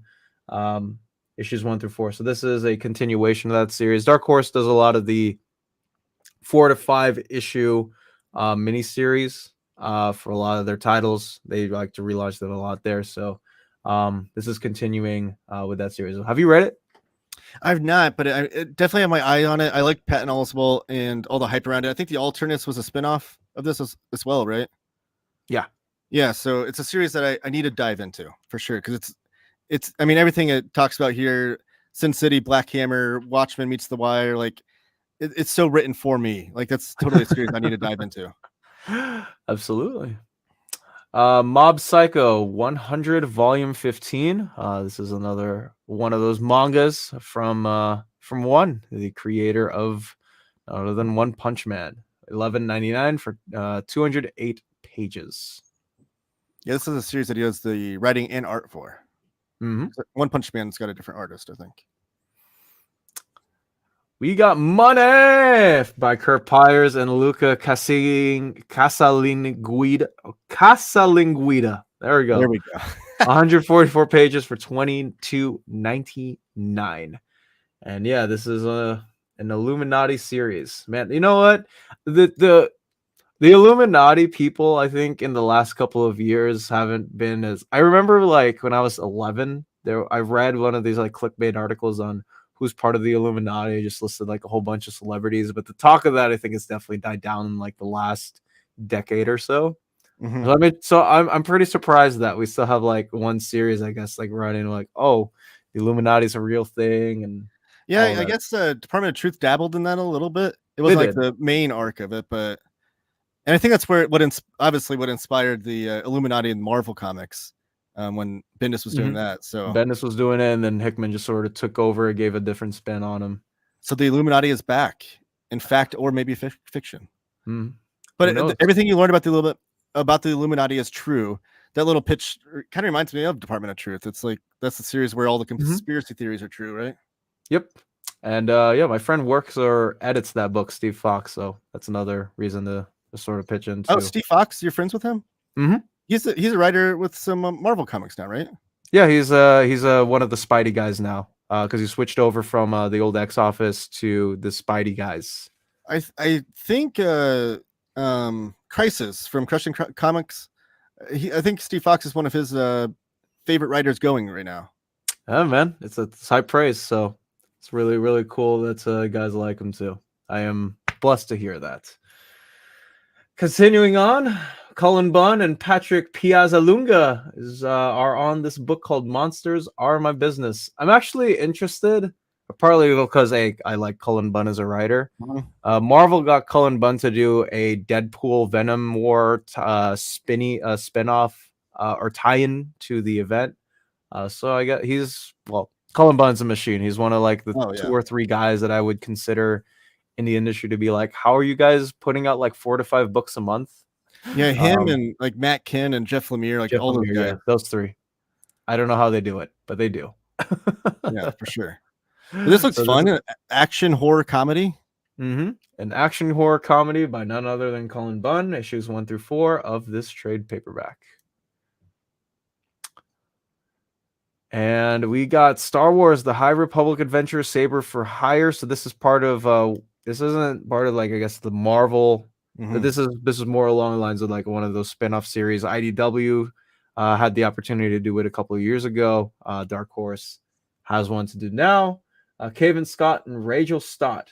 So this guy, both of these have been on Star Wars costs. So getting to see them together, doing the Star Wars collaboration is pretty cool. So this collects the entire series of that.